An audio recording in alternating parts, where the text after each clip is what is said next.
ಕೇರಳದ ಕೋಳಿಕೋಡ್ ಮೆಡಿಕಲ್ ಕಾಲೇಜಿನಲ್ಲಿ short circuit, ಉಸಿರುಗಟ್ಟಿ 4 ಸಾವು.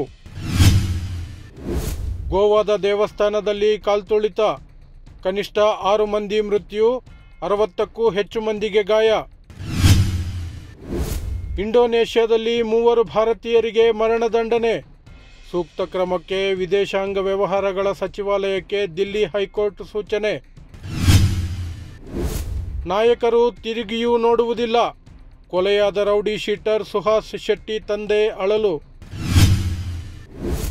ರೌಡಿ ಶೀಟರ್ ಕೊಲೆ ಆರೋಪಿ ಸುಹಾಸ್ ಕೊಲೆ ಪ್ರಕರಣದಲ್ಲಿ ಇಲ್ಲಿಯವರೆಗೆ 8 ಮಂದಿಯ ಬಂಧನ.